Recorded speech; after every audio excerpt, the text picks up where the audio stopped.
예, 이제 세 번째 시간 마지막 강의인데요. 오전에 마지막 강의를 이렇게 하도록 하겠습니다.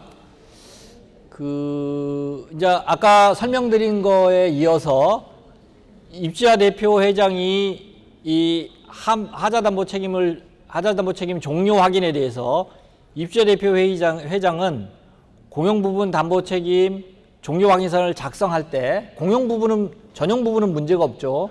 전유 부분에 입주자와 사업주체가 하면 되니까. 그런데 이제 공용 부분에 대해서는 입주자 대표 회의가 그걸 위임해서 권한을 가지고 있죠. 그런데 그 모든 권한을 다 위임받은 거냐, 또 이의가 있을 수 있기 때문에 법에서는 그 부분에 대해서 조금 여지를 두고 있습니다. 그래서 공용 부분의 종료 확인서를 작성하려면 다음 각 호의 절차를 거쳐야 된다라고 하고 있어요. 어떤 절차일까요? 의견 청취를 위해서 입주자들에게 다음의 내용을 적어서 개별 통지하고 서면으로 다음에 20일 이상 게시해야 된다라고 하고 있어요. 어떤 내용일까요? 담보책임 기간이 만료된다는 사실, 그리고 완료된 하자보수 내용이 어떤 내용이 있는지, 세 번째로 담보책임 종료 확인에 대해서 반대 의견을 낼 수 있다. 그런 내용을 게시하고 서면으로 개별 통지하도록 하고 있어요. 그런데 이 경우에 전체 입주자의 5분의 1 이상이니까 20%죠. 20%에 해당하는 입주자가 서면으로 반대하면 종료 확인에 따른 의결을 할 수가 없습니다. 입주자 대표 의결을 할 수 없다는 거죠. 그러니까 20% 이상이 서면으로 반대하지 않으면 담보책임 기간이 만료된다는 사실과 보수 내용과 함께 그 내용을 게시해서 반대 의견을 낼 수 있다는 것을 서면으로 개별 통지하고 게시하면 그래도 20일이 지나고 큰 문제가 없으면 의결할 수 있다. 종료 확인할 수 있다. 이렇게 하고 있습니다. 자, 이제부터는 하자보수 보증금 집행 관련 실무 사례 한번 보도록 할게요. 자, 요거에 대해서는 이제 앞에 실무 사례와 관련되는 법인데 앞에 부분에서 설명을 했기 때문에 요거는 생략을 하고, 공용 하자보수금 청구를 위해서는 공용 부분에 대해서는 하자 조사를 통하여 청구할 하자의 항목, 위치, 물량들을 조사해야 되고, 전유 부분에 대해서는 전유 부분 점유자로부터 전유 부분에 발생한 하자를 접수하거나 일정한 표준화된 서식을 배포해서 하자를 접수하게끔 그런 식으로 해 나가셔야 된다. 그리고 요거는 이제 아까 설명드린 것 내용이기 때문에 넘어갑니다. 하자 보수 보증금을 청구할 때는 그냥 하는 게 아니라 어떤 기준에 의해서 청구해야 되는데 하자 보수 비용과 산출 명세서를 첨부한 그런 거를 제출해서 하게끔 그렇게 하고 있습니다. 그리고 이 하자 조사하고 보수 비용 산정하고 이렇게 청구할 때 그 하자 조사하는 방법과 비용을 뽑는 방법은 어떤 기준으로 해야 될까요? 그 기준에 대해서는 얘기를 안 했어요. 그죠? 하자 조사할 때 균열을 몇 미리까지 하자로 볼 거냐, 또는 이건 하자냐 아니냐. 물론 여러분들은 잘 모르기 때문에 청구를 하면 전문가가 나와서 그걸 다시 심사하겠죠. 심사하겠는데 그래도 어느 정도 어느 기준으로 내가 청구해야 되는 거냐에 대해서 공동주택관리법 시행령 제47조 3항에 보면 하자 조사 및 보수 비용 산정, 하자의 판정 기준 및 하자 발생 부분의 판단 기준 등에 필요한 세부적인 사항은 국토교토부 장관이 고시하도록 하고 있어요. 그러니까 국토교토부 장관이 그 기준에 대해서 고시하고 있어요. 그게 뭐냐면 하자 판정 기준이에요. 하자 판정 기준, 약칭으로. 그래서 국토교통부 장관은 어떤 내용이냐면 공동주택 하자 조사, 보수비용 산정, 하자 판정 기준이라는 것을 고시하고 있어요.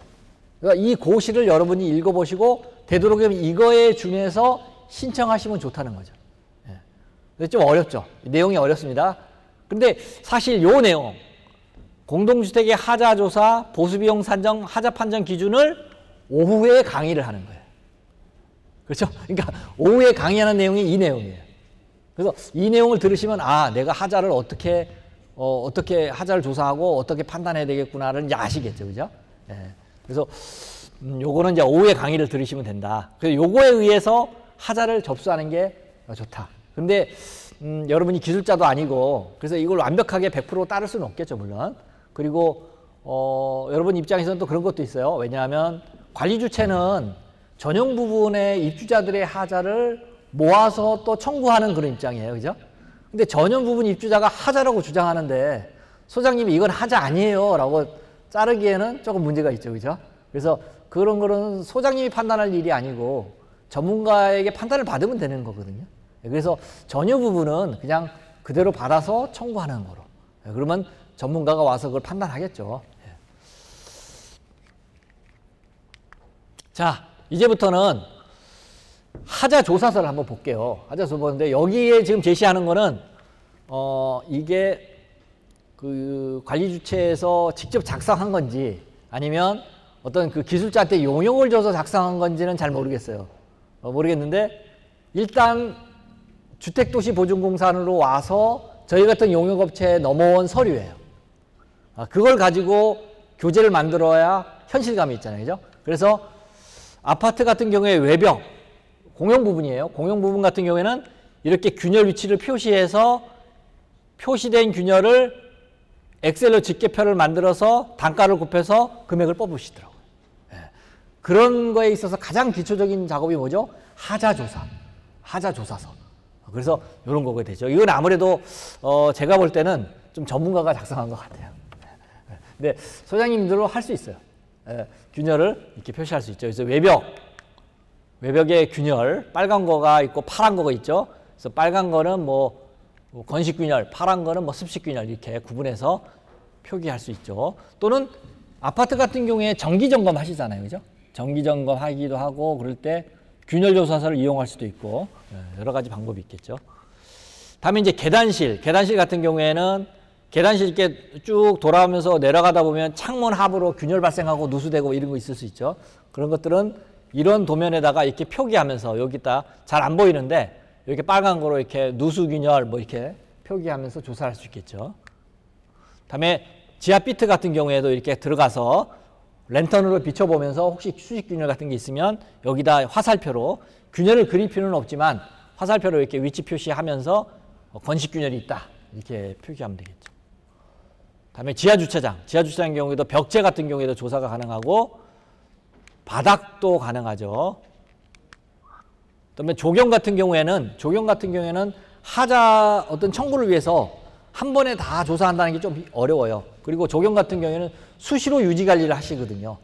수시로 유지 관리를 하시기 때문에 조경 전체 배치도를 관리 사무실 어디다가 딱 부착해 놓고 어떤 상황이 생길 때마다 거기다 메모하는 거죠. 그래서 뭐 예를 들어 배수로가 막혔다. 그래서 배수로가 막혀서 뭐 고사목이 발생했다. 그럼 거기다 위치 표시하고 배수로 막힘. 그래서 고사목이 있는데 이게 쓰러져서 사람이 다칠 것 같다. 그러면 잘라버려야 되잖아요. 그죠? 뭐 그래서 고사목 네 그루를 뭐 잘랐다든지 그런 걸 메모해 놓고 그걸 별도로 작성 안 하고 그걸 복사해서 청구하면 되겠죠. 그죠? 네, 그런 식으로 좀 하실 필요가 있죠. 다음에 공용 부분의 기타 시설물에 대한 조사. 자, 이런 게 조사가 되면 그 다음에 할 일은 집계표를 작성하는 거예요. 이제 이게 좀 귀찮아요.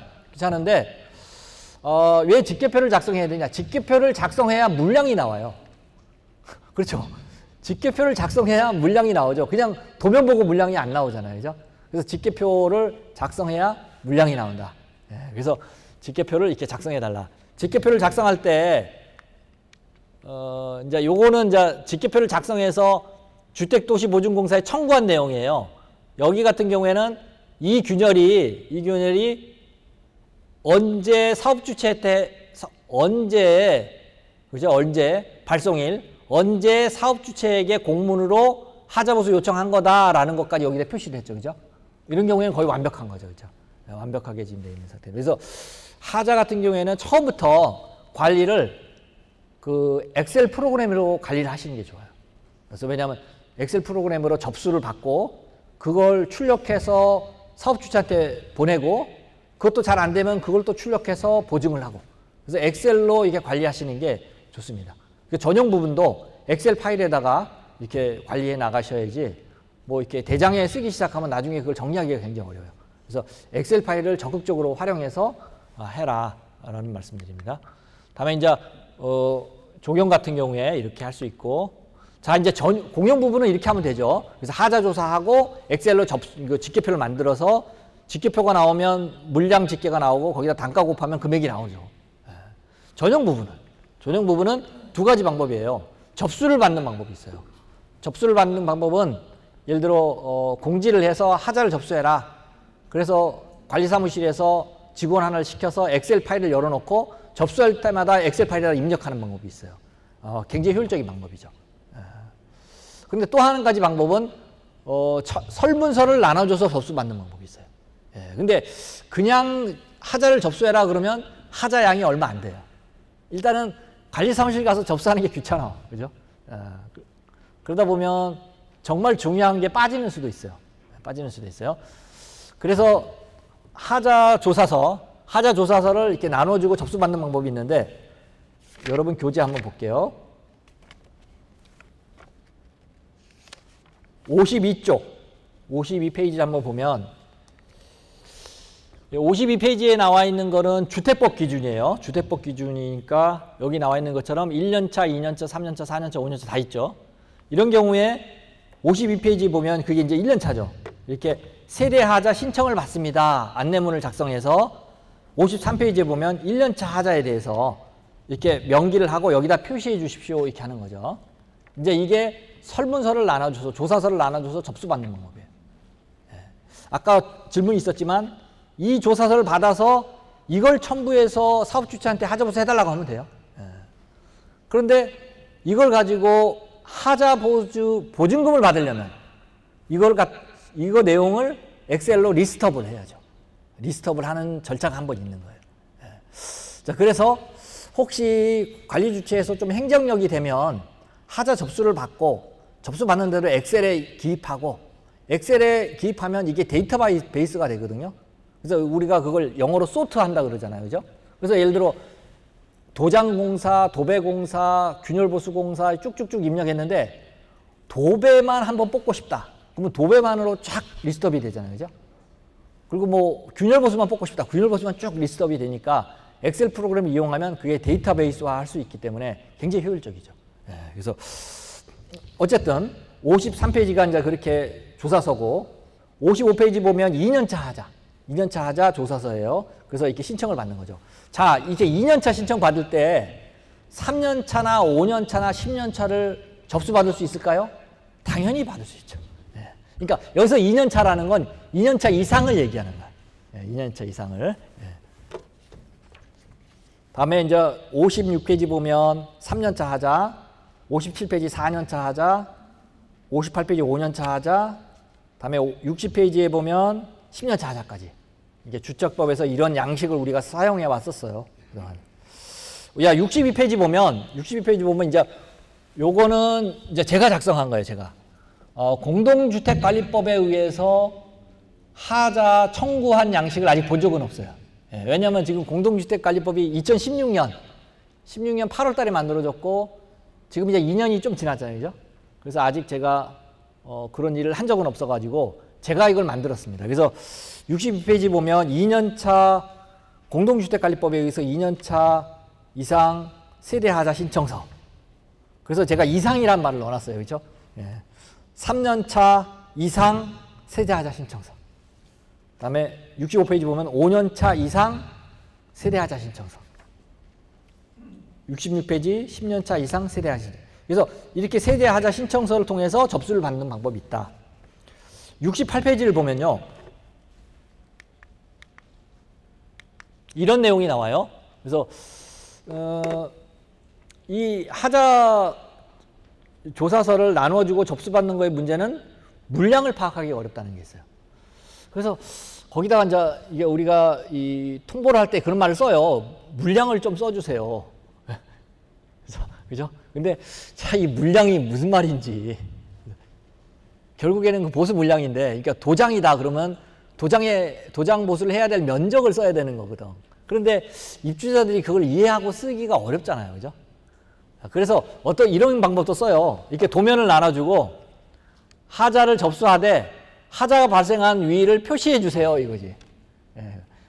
V를 표시해 주면 물량이 나오잖아요. 그죠? 예. 그래서 그런 방법도 씁니다. 그래서 요 방법은 법원 감정인이 전용부 조사할 때 쓰는 양식이에요. 그래서 법원 감정인이 세대 내부 조사할 때 그 세대 내부 들어가서 물량을 자로 잴 수는 없잖아요. 시간이 너무 오래 걸리죠. 그래서 평면도에다 표시를 하거든요. 타일이 들떴다. 그러면 뭐 한 면, 또 들뜬 면을 딱 표시해서 이렇게 빗금을 치고 사무실에 앉아서 물량 계산을 하거든요. 이제 그런 걸 이제 고려해서 그런 걸 참고해서 이제 이렇게 평면을 나눠주고 하자보수 위치와 물량을 표시해서 접수를 받는 방법도 있습니다. 여러분이 이 방법 중에 좋다고 생각하신 방법을 쓰시면 되는 거죠. 자, 그렇게 전용 부분에 조사가 되면 다음에 하자보수 보증금을 청구할 때는 이렇게 리스트업을 해야 된다는 거죠. 하자 목록표를 만들어야 된다.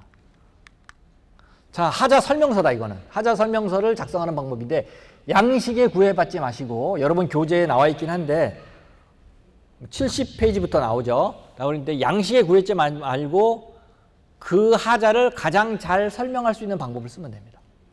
그래서 이렇게 이제 있는데 뭐 누수가 된다 이런데 누수가 된다 그럴 경우에는 예를 들어 하자 내용은 지하비트 벽체 습식 균열에 의한 누수, 다음에 주택법 시행령에 따른 거다, 10년차 하자다, 뭐 누수 균열 보수가 필요하다 이런 식으로 이렇게 쓰면 되죠. 그래서 이 중에 모르는 건 안 써도 됩니다. 그러니까 중요한 거는 하자가 있다는 사실과 위치와 그 양상이 어떻다 그것만 표현이 되면 됩니다.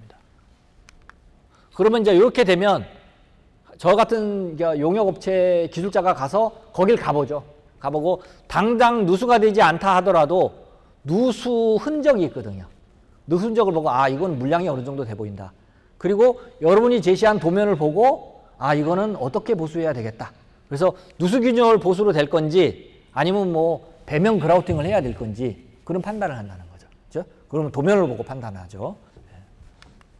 자, 그럼 이게 이제 하자 설명서입니다. 하자 설명서에 대해서 이렇게 하고 있죠. 이 뭐 참고적으로 봐주시고요.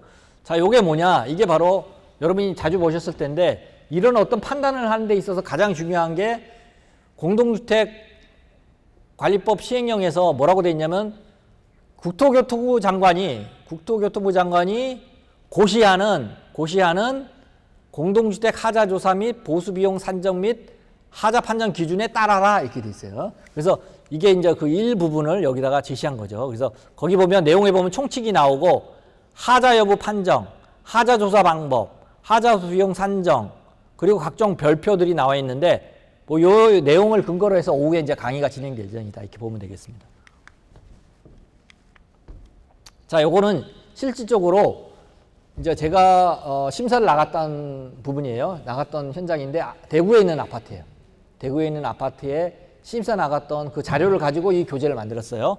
그래서 대구에 있는 대구에 있는 아파트고 허그 본서가 부산에 있다 보니까 부산 이렇게 하고 영남관리센터에 공문을 보냈죠. 대구에 있는 아파트 관리사무소에서 보냈어요. 뭐 무한 발전을 기원합니다. 이거 관련입니다. 결국에는 뭐죠? 10년차 하자보수 이행을 누구누구 건설에다가 무슨 건설의 보증사인 귀공사에게 부침자료 같이 청구하오니 이행해 주시기 바랍니다. 그렇게 이제 요청을 하는 거죠. 그래서 부침 서류를 보면 아까 강의에서 강의한 내용이 나올 겁니다. 발송 공문 4번. 이제 순서는 이제 왔다 갔다 하죠. 하자보수 해달라는 공문이죠. 하자보수 보증서 4번. 입주자 대표회의 구성원 명단 및 선출 회의록 4번. 고유번호증 4번. 하자이행 청구 문서 4번 일체. 하자보수 이행 사항 관련 문서. 다음에 하자조사철. 이게 뭐냐면 조사철. 명칭은 조금씩 다를 수 있죠. 조사철이라고 되어 있는데 하자 현황 및 실태 조사 내용. 다음에 사진 대지. 이게 이제 하자 설명서예요. 사진 찍고 거기다가 설명 쓴 거. 다음에 설계도서. 설계도서를 여기서는 이 소장님만 알아서 이제 보낸 거죠. 요즘에 문서 다 아시겠지만 다 PDF로 요즘에 읽어가지고 관리하시죠. 그렇기 때문에 설계도서도 PDF로 이렇게 해서 할 경우에는 이 공문 제출과 함께 설계도서 가로 열고 이메일로 제출 이렇게 해도 됩니다. 설계서를 다 출력해서 낼 수도 있지만 PDF로 다 읽어 놓으시잖아요. 요즘에 PDF 파일이 있으니까 설계도서 가로 열고 이메일로 제출 예정 가로 닫고 이렇게 하셔도 됩니다. 다음에 이제 이 서류에 대한 백업 CD를 내셨네요. 여기는 이렇게 이런 식으로 이제 공문을 작성하고 그 해당 내용을 제출하면 하자가 접수가 되는 거죠. 자, 이제 여기서부터 강의하는 내용은 여러분 교재 80페이지, 80페이지부터 이제 강의하는 내용인데 결국에는 첫 장, 80페이지 첫 장을 보면 하자보수 공사비 총괄표예요. 여기에 보면 한 7억 넘게 지금 금액을 뽑았죠. 결국엔 7억 1천만 원, 7억 1천만 원을 하자보수 보증금을 달라라고 청구하는 거예요. 이해되시죠? 그러면 결국엔 이걸 만드셔야 돼요. 이 80쪽에 있는 이걸 만드셔야 되는데 이걸 만들려면 어떻게 할까요? 뒤에서부터 만들어 와야 되죠. 이렇게. 그래서 강의를 뒤에서부터 해 올라올게요. 그러니까 여러분 그냥 여기 앞에를 봐주세요. 자, 이 금액을 만들려면 이게 조금 약간 흐리네요. 흐리긴 한데 그냥 뭐. 자, 아까 그 도면화를 해도 되고 안 해도 되지만 하자 현황도를 작성하잖아요. 그래서 하자 현황도는 여러분이 작성할 수준에서 간단하게 하시면 됩니다. 하고 다음에 그 하자 현황도에 대해서 물량이 산출되잖아요. 그래서 목록표를 만들어줘요. 목록표를 만들면서 물량이 나오죠. 그게 이거예요. 그래서 건식균열 20m, 20m, 1층에 20m, 13층에 몇 m, 이제 물량이죠. 그죠? 이 물량이 쭉 목록표로 작성이 돼서 그 다음에 나오는 게 뭐죠? 집계표죠. 물량 집계표. 그래서 외벽 같은 경우에 주입식 균열이 2000m, 습식 균열이 500m, 철근 노출 40m, 수성 페인트 800캡에 이렇게 나오는 거죠. 이게 물량표죠. 그러니까 하장 목록표가 나오고 물량 산출이 되면 물량 집계표가 나오죠. 물량이 나왔어요, 이제. 물량이 나왔으면 그 다음에 뭐가 필요하죠? 단가가 필요하죠, 단가. 그래서 균열 보수당, 그러면 메타당 2만 원 이런 게 필요하죠. 단가는 어디서 찾을까요? 단가. 물가자료라는 책이 있습니다. 물가자료, 적산정보 이런 책이 있어요. 그러니까 물가자료, 적산자료, 또 물가정보, 적산정보. 되게 이제 두 회사가 이렇게 양분을 하고 있죠. 그 책에 단가가 있어요. 그런데 또 책을 사야 되잖아요. 그죠? 저희 같은 회사는 그 책을 안 사고 물가자료, 적산정보 홈페이지에 회원 등록을 해요. 그 월 얼마를 내. 유료예요. 유료 사이트예요. 당연히 유료겠죠. 그죠? 그래서 회원 등록을 하고 들어가면 저희 같은 경우에는 습식균열 보수하면 단가가 쫙 나와요. 그리고 그거를 복사해서 엑셀로 가져갈 수가 있어요. 그럼 일이 굉장히 쉽겠죠. 그죠? 그건 이제 우리 얘기예요. 우리 얘기. 근데 아파트 관리사무실에서 굳이 뭐 물가자료 같은데 회원 등록해서 월 얼마를 주면서 그걸 해야 되느냐. 그럴 필요는 없겠죠. 그래서 제 생각에는 도서관에 물가자료 적산정보 다 있습니다. 그걸 이용하는 방법도 있고요. 정말 필요한 때 사면 되죠. 뭐. 책을 사서 이렇게 하고 되고 혹시 그 단가가 틀리더라도 예를 들어 소장님들이 높은 단가를 넣었어. 균열보수 하는데 1m당 한 5만 원을 넣었어. 그러면 용역업체에서 그걸 검수하면서 체크가 될까요? 당연히 체크됩니다. 그래서 적정한 단가를 넣어주겠죠. 그 얘기는 뭐냐면 여러분들이 좀 틀려셔도 된다는 거죠. 큰 문제는 없다. 그래서 안 되면 인터넷 치면 인터넷에 단가들이 돌아다녀요. 이렇게. 그런 데서 이제 이용하는 방법도 있습니다. 여러 가지를 다 알려드립니다. 지금. 하실 수 있게끔 해야 되는 거죠. 그래서 이렇게 물량 집계가 나오면 이걸 가지고 그 다음에 하는 게 뭐죠? 이제 단가를 구해죠. 그래서 일일액가표를 저 같은 경우는 이건 이제 물가자료에서 가져온 거예요. 가져왔는데 여러분이 이렇게 가져오기가 좀 어렵겠죠. 그죠? 어렵겠습니다. 어쨌든 그 다음에 해야 되는 거는 내역서를 만드는 겁니다. 이거 잘 안 보이는데 내역서를 만드는 건데 아까 그 건식균열보수공사 했죠. 건식균열공사 2000m 이렇게 얘기했잖아요. 그죠? 건식균열보수공사 2000m 단가가 얼마죠? 2만 원 정도 되죠. 그죠? 그래서 2000m 2만 원 곱해서 4천만 원 이렇게 나오는 거예요. 이걸 내역서라고 하는 거죠. 그러니까 거기서는 자재비, 노무비, 경비로 나눠져서 단가가 자재비, 노무비, 경비로 나눠져서 이렇게 나오죠. 근데 여러분들은 균열보수공사, 습식균열보수공사, 바탕 만들기, 수성 페인트 이렇게 쭉쭉 해나가는 거죠. 근데 여러분이 여기서 어려운 건 뭐냐면 가설이 어려워하세요. 예를 들어 외벽균열 보수한다. 그러면 사람이 날아가서 보수할 수는 없는 거 아니에요. 그죠? 그러면 뭐 줄을 타고 내려오든지 쌍줄비계를 매든지 해야 된다. 이거죠. 그런 걸 가설이라고 해요. 가설. 그리고 페인트를 칠하려면 창호 부위를 보양을 해야 되잖아요. 창호에 페인트가 묻으면 그것도 지워야 되잖아요. 그러려면 보양을 해야 되고 공사가 끝나고 나면 현장 청소를 해야 되잖아요. 이런 게 좀 어려워요. 그런데 이런 것도 실질적으로 우리가 이제 뽑을 때는 그런 빠진 부분을 넣어드립니다. 이렇게 창호 보양, 보양지 철거, 현장 청소 이런 걸 넣어드리는 거죠. 다음에 이제 밧줄을 타게 되면 고소할증을 적용해야 돼요. 그래서 예를 들어 인건비를 갖다 50% 업한다든지 그런 일이 있습니다. 그래서 그런 것들은 여러분이 좀 어려울 수도 있어요. 그런 경우에는 심사를 할 때는 그게 다 걸러진다 이렇게 보면 되겠습니다. 자, 그래서 보수공사 내역서를 이렇게 작성하시고 내역서가 작성되면 여러분 80페이지에 이게 되는 거예요. 그래서 재료비, 노무비, 경비를 넣어서 직접비를 뽑고 그거에 의해서 산재보험료, 고용보험료, 기타 경비 이런 걸 넣어서 일반관리비, 이윤 같은 걸 넣어서 공사비를 뽑는 거죠. 그래서 최종 목표는 80쪽에 있는 그걸 달성하실 수 있게끔 하는 게 이제 교육의 목표인데 좀 어렵습니다. 좀 어렵습니다. 그래서 그래도 법에서 원하는 총 그 어떤 과정을 제가 설명해 드려야 좀 접근하실 수 있겠죠. 그래서 이렇게 해 주셔야 되고요. 단지가 너무 크다, 그러면 실질적으로 이 하자 조사하는 사람의 도움을 받을 수도 있습니다.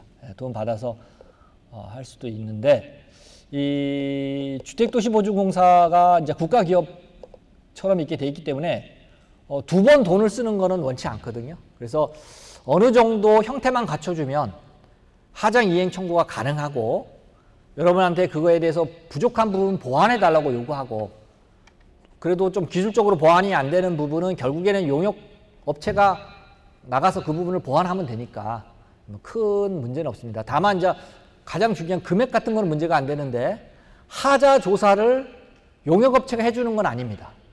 그렇죠? 그 사람이 가서 조사해 주는 건 아니에요. 조사해서 나온 거를 심사하는 거예요. 그래서 하자를 공용 부분 하자를 다 명시하고 전용 부분 하자를 다 명시해서 이걸 심사해 달라고 하면 그 명시된 하자에 국한해서 심사를 하는 거예요. 그래서 하자 조사하는 게 가장 중요하다. 다음에 거기에 혹시 보수 방법이라든지 또는 단가가 잘못 들어간다 하더라도 전문가가 그걸 다시 심사하게 되니까 그 부분에 대해서 불이익은 없다 이렇게 보시면 되겠습니다. 이해되시죠? 그런 부분이. 그래서 조사가 제일 중요하다. 그 말씀 드렸습니다. 자, 그러면 그 다음 단계로 넘어가 보겠습니다. 자, 그래서 이제 이 교재에 나와 있는 것처럼 하자 조사에 대해서 하자 설명서 설명드렸죠. 하자 목록표 설명드렸습니다. 하자 조사서 설명드렸습니다.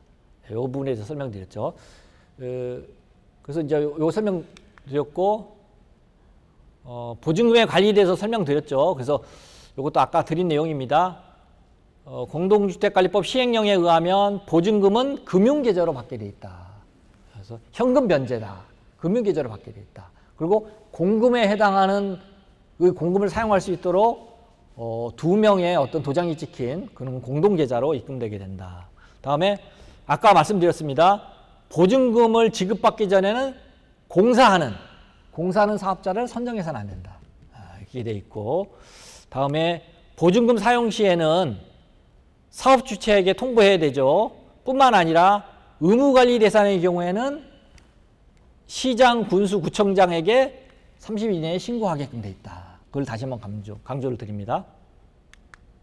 자, 이제 공사계약 관련 법령이에요. 그래서 이제 이 현금 번제된 금액을 받으면 이걸 사용하셔야 되잖아요.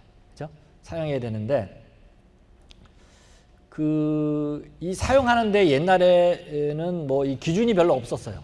그러다 보니까 뭐 공사 대금이 큰데도 불구하고 뭐 지명 경쟁 입찰을 한다든지 뭐 수의 계약을 한다든지 그런 일 때문에 조금 이렇게 분쟁이 있었죠. 그러다 보니까 이 부분을 조금 명확히 할 필요가 있다라고 해서 이 부분을 입찰에 의해서 할 수 있도록 그렇게 이제 하고 있죠. 그러다 보니까 사실 소장님들 할 일이 좀 점점 많아져요. 많아지고 이 주택관리사라는 자격이 사실 기술도 이렇게 알아야 되고, 그죠? 법도 알아야 돼. 그렇죠? 그러니까 여러 가지를 다 알아야 되는 아주 종합 다재다능한 사람을 아마 주택관리사가 돼야 되지 않나 이렇게 생각된 정도로 여러 가지를 알아야 되는, 회계도 알아야 되고, 그죠? 회계도 알아야 되고, 또 입주자들을 상대해야 되잖아요, 그죠? 그런 부분도 어려운 점이 있습니다. 그래서 제가 이제 주택관리사 쪽으로 강의를 많이 하는데, 또 이제 하자 강의도 제가 많이 해요. 하자 강의도 많이 하는데 참 어려우십니다. 힘드십니다. 힘드신 일 하고 계십니다. 그래서 그 이유는 이렇게 법에서 자꾸 이런 거를 어떤 문제가 생겼을 때 법을 이렇게 명확히 이렇게 만들어 놓을수록 일이 늘어나요. 일이 자꾸. 그래서 어렵긴 하지만 전망은 있다고 봅니다. 그래서 여러분이 좀 힘들지만 열심히 해주시면 괜찮지 않겠나 이렇게 생각됩니다. 공사계약 관련 법령은 결국에는 이 공동주택관리법에서 25조에 보면 뭐라 그러냐면 사업자 선정 기준을 따르게끔 하고 있어요. 조금 넘어가 볼까요? 주택관리업자 및 사업자 선정 지침이라는 게 있어요. 그 지침에 의해서 하라는 거거든요. 그래서 가장 최근에 나온 게 2016년 9월 달. 그러니까 한 2년 됐네요, 이것도. 한 2년 됐고, 그때 나온 사업자 선정 지침을 여러분이 출력을 해서 아파트에 비치해 놓고, 그거에 의해서 해야 돼요. 거기서 해야 됩니다. 그래서 그 내용을 다 설명할 수는 없고, 입찰하고 낙찰, 이 부분만 좀 설명드리도록 하겠습니다. 그래서 공동주택관리법의 25조에 보면 관리비 등 집행을 위한 사업자 선정은 그 기준에 의해서 해야 된다 이렇게 하고 있고, 그렇게 안 하면 과태료를 물게 돼 있다. 그런 식으로 돼 있죠. 그래서 그 내용을 한번 보겠습니다. 여러분 교재 85쪽을 한번 보겠습니다. 85페이지를 보면 거기에 보면 그렇게 돼 있죠. 25조에 관리비 등의 집행을 위한 사업자 선정 해결돼 있고, 뭐라고 돼 있냐면 의무관리 대상, 그게 먼저 나오죠. 의무관리 대상 공동주택의 관리주체 입주대표회의가 비용을 쓸 때, 약칭으로 제가 설명합니다. 다음에 돈을 쓸 때, 하자보수 금액을 쓸 때, 그런 거를 집행하기 위해서는 세 번째 줄입니다. 사업자를 선정하는 경우 다음 각호 기준을 따라야 된다 이렇게 돼 있어요. 뭐라고 돼 있냐면 첫 번째, 전자입찰 방식으로 사업자를 선정할 것 이렇게 돼 있죠. 다만 그 선정 방법 등이 전자입찰 방식을 적용하기 곤란할 경우에는 예외를 둘 수 있죠. 예외를 둘 수 있습니다. 그래서 그 밑에 보면 주택관리업자 및 사업자 선정 지침을 적용하는 공동주택은 의무관리 대상 공동주택 그렇게 돼 있어요. 그래서 의무관리 대상 공동주택은 주택관리업자 및 사업자 선정 지침을 따라야 된다는 거예요. 따라야 된다. 그리고 거기에 의무관리 대상 공동주택에 대해서 설명이 나오죠. 30세대 이상, 150세대 이상 승강기가 설치된 공동주택, 150세대 이상 중앙집중식 난방 방식이 공동주택 그렇게 돼 있죠. 그런데 이 지침을 적용하지 않아도 되는 계약이 있어요. 거기 이제 그 밑에 나오죠. 하자보수 보증금 청구 업체 선정. 바로 요거죠, 바로. 그러니까 제가 요거 작성하는 방법 알려드리면서 하자보수 보증금 청구를 위한 업체를 전문가의 도움을 받을 수도 있다 그렇게 얘기했잖아요. 그래서 하자보수 보증금을 청구하기 위해서 소장님도 힘드니까 업체의 도움을 받으면 그거는 입찰로 안 해도 된다는 거예요. 이해되시죠? 그래서 뭐 용역비가 그렇게 많지는 않을 거예요. 그래도 그것까지 입찰을 해라 그러면 너무 힘들잖아요. 그죠? 그래서 하자보증금 청구를 위한 업체 선정 이거는 입찰을 안 하셔도 된다 이렇게 되어 있습니다. 하자 소송을 위한 소송대리인 선정 당연하겠죠. 이건 아니죠. 외부 회계감사 업체의 선정이라든지 단지 내 어린이집 임대사업자 선정, 관리비 등이 아닌 보조금을 집행을 위한 사업자 선정 이런 거는 안 하셔도 된다. 그런데 이게 아닌 경우에는 주택관리업자 및 사업자 선정 지침을 따라야 된다. 그렇게 되어 있는 거죠. 그거 중요합니다. 다음에 그 다음 장 볼게요. 86페이지.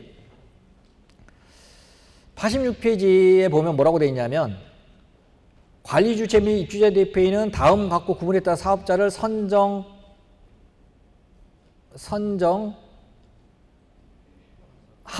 집행하여야 한다 이렇게 되어 있죠. 거기 보면 이제 관리주체가 사업자를 선정하고 집행하는 경우, 입주자 대표회가 사업자를 선정하고 집행하는 경우, 입주자 대표회가 사업자를 선정하고 관리주체가 집행하는 경우를 나눠놨어요. 그러니까 아파트에 어떤 공사를 발주할 때 입주자 대표회가 다 발주하는 게 아니에요. 예? 바뀐 공동주택관리법에 의하면 입주자 대표회가 다 발주하는 게 아니고 관리주체가 선정하는 경우도 있고 입주자 대표가 선정하는 경우가 있고 입주자 대표회가 사업자를 선정하고 관리주체가 집행하는 경우가 있다. 그래서 예를 들어 거기 1번에 보면 청소, 경비, 소독, 승강기 유지 이런 경우에 관리주체가 바로 발주해도 돼요. 입주자 대표회가 발주하는 걸 보죠. 하자보수 보증금의 사용. 큰 공사죠. 그러니까 큰 공사. 입주자들의 권리가 달려있는 것. 그런 것들은 입주자 대표회가 하겠죠. 그러나 단순한 선고, 청소 또는 뭐 소독 이런 거 당연히 관리주체가 할 수 있는 거예요. 그게 나누고 있습니다. 그래서 이런 것들은 공동주택관리법이 생기면서 좀 새롭게 된 거니까 여러분이 참고적으로 좀 봐주시면 될 것 같아요. 그런데 이것도 역시 적용 기준은 그 아파트의 준공일자예요. 준공일자가 사용 승인일자가 2016년 그 8월 그 이전이면 주택법을 따라야 돼요. 여전히. 그 이후에 준공된 아파트는 이걸 따르면 되는 거죠.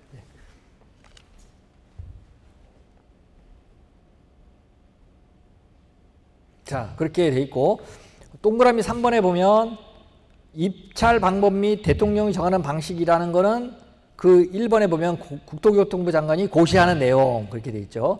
그래서 여러분 87페이지에 보면 그게 바로 고시예요. 주택관리업체 및 사업자 선정 지침. 이게 이제 고시 내용 중에 제가 4호하고 제 4조하고 7조만 거기 제시한 거죠.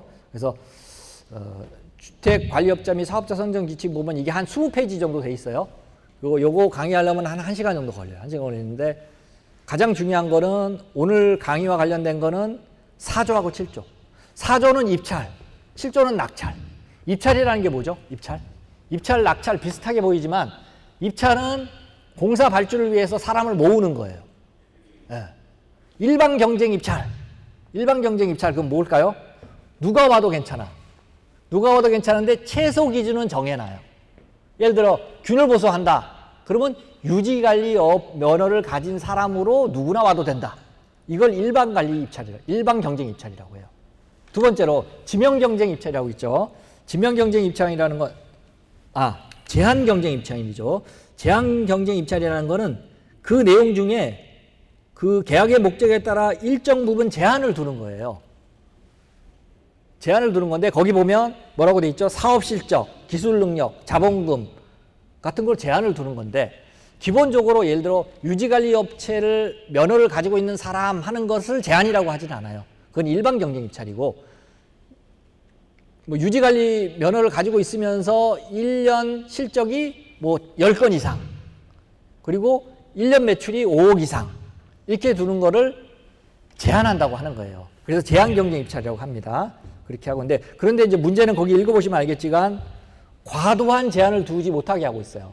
그래서 예를 들어 1년 실적이 100건 이상 그리고 작년 실적이 뭐 200억 이상 그러면 우리나라에 몇 개 안 되겠죠.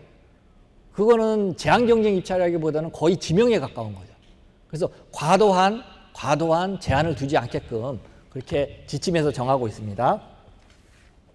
다음에 그 밑에 보면 지명 경쟁 입찰이고 있죠. 그래서 지명 경쟁 입찰은 그 계약의 성질 및 목적에 비추어 특수한 공법이 있는 자가 아니면 계약의 목적을 달성하기 곤란할 경우에 입찰 대상자가 10명 미만인 경우 입찰 대상자를 지명한 후 선정하는 방법이다. 이 경우에 5인 이상의 입찰자를 지명해야 되고 만약 입찰자가 5인 이하이면 그 모든 사람을 다 불러야 된다. 그렇게 하고 있습니다.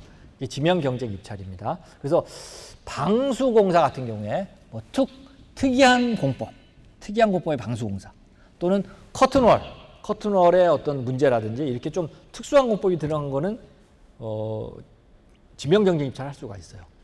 근데 그렇지 않고 뭐 균열보수다, 도장 공사다, 균열보수다, 일반 우레탄 방수다.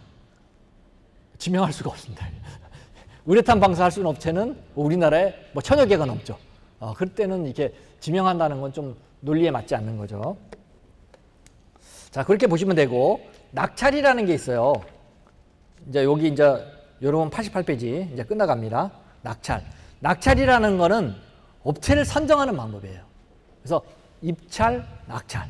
그래서 납찰은 업체를 선정하는 방법인데, 납찰 방법에는 3가지가 있어요. 거기 나와 있는 것처럼 적격 심사제가 있어요. 적격 심사제. 그리고 최저가 낙찰제, 최고가 낙찰제. 3가지 나는데, 최고가 낙찰제는 잘 안 하죠. 아무래도 비용 절감을 위해서는 최저가 낙찰제죠. 그러다 보니까 실질적으로는 적격 심사제, 최저가 낙찰제 이게 나눠져 있죠. 그래서 그리고 이 낙찰 방법을 정할 때는 여기 나와 있는 것처럼 그 낙찰 방법은 2번에 보면요. 낙찰 방법은 입주자 대표의 의결을 거쳐서 적격 심사제 또는 최저가 낙찰제를 적용할 수 있다. 의결을 해야 된다는 거예요. 그래서 하자보수 공사를 하는 데 있어서 그냥 최저가를 하지, 적격 심사를 하지 이렇게 하는 게 아니라 입주자 대표의 의결을 거치거나, 그리고 그 뒤에 보면 뭐라고 되어 있냐면 관리 규약에 그게 명시되어 있어야 된다. 그렇게 나오죠. 거기 볼까요? 뭐라고 되어 있냐면 관리 규약에서 따로 정해서 일정한 금액 이상의 경우에는 뭐 이렇게 할 수 있다, 정할 수 있다 이렇게 돼 있어요. 그래서 적격 심사제를 할 건가, 최저가 낙찰제를 할 건가를 관리 규약에 미리 정해놓으면 좋고, 안 되면 입주자 대표 회의에 의해서 회의록에 의결을 해놓으면 되는데, 일반적으로는 공사 금액이 큰 거는 적격 심사제, 그리고 공사 금액이 작은 거는 최저가 낙찰제 이렇게 합니다. 그리고 일반적으로 또 기술력이 필요한 거 또는 업체의 부실이 예상되는 거, 그런 거는 적격 심사제. 그다음에 누가 해도 관계없는 공사, 그런 거는 최저가 낙찰제. 일반적으로 그렇게 합니다. 그래서 아파트에 가보면 예를 들어 하자보수 공사를 어떤 업체에다 맡기고 그럴 때는 적격 심사제를 사용합니다.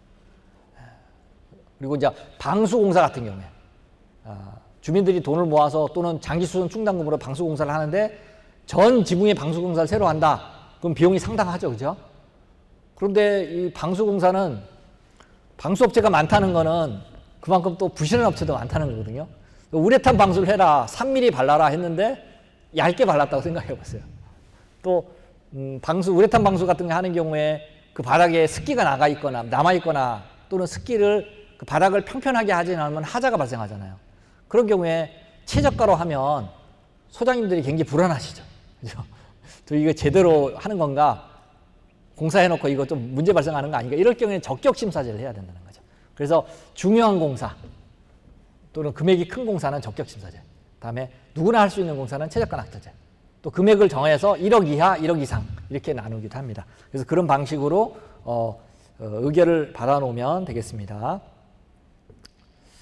거기 이 별표 2에 보면요, 이제 4조 입찰 방법 중에 3번에 해당하는 내용인데, 4조에 보면 뭐라고 되어 있냐면 그 주택관리업체 및 사업자를 선정할 때는 경쟁 입찰을 반드시 하도록 하고 있는데, 그러니까 주택관리업자 및 사업자 선정 지침에 의해서 하더라도 경쟁 입찰을 하도록 되어 있는데, 그럼에도 불구하고 경쟁 입찰을 안 해도 되는 게 있어요.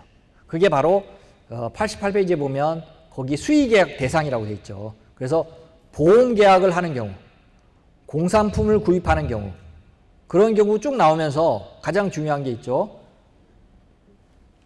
쭉 나오면서 뭐가 나오냐면 6번에 공사 및 용역 금액이 부가가치세를 제외한 상태에서 300만 원 이하인 경우, 이런 경우에는 수의계약을 할 수 있다 이렇게 돼 있어요. 공사 및 용역 이렇게 돼 있죠. 그러니까 여러분 정기점검 많이 받으시잖아요. 정기점검 300만 원 이하이면 가능합니다. 그러면 정기점검은 300만 원 이하이고 용역이잖아요. 그러니까 정기점검은 입찰을 하실 필요가 없는 거예요. 그런데 요즘에도 입찰이 막 올라와. 물론 이제 단지가 크면 300만이 넘어가겠죠. 그런데 300만 이하이면 입찰 안 해도 되는 거죠. 그래서 이런 걸 좀 읽어보시고, 너무 그 입찰을 하면 힘들잖아요. 공고하고 행정력이 투입되니까 이걸 좀 보시고 이렇게 이해하시면 될 것 같습니다. 그 여기 선정 지침은 내용이 좀 너무 많고 그래서 여러분 교재에 있는 내용이 굉장히 중요한 내용이니까 그것만 실었고요. 그 외의 내용은 여러분들이 뭐 그 뒤에 나오는 90페이지 나오는 계약의 체결이라든지 보증금, 입찰 보증금 이런 부분은 여러분이 직접 읽어보시고 또는 그 지침을 찾아보시고 여러분 관리하시는 데 도움을 받으면 될 것 같습니다. 예, 이렇게 강의를 마치고 식사하고 그렇게 하도록 하겠습니다. 마치겠습니다. 감사합니다.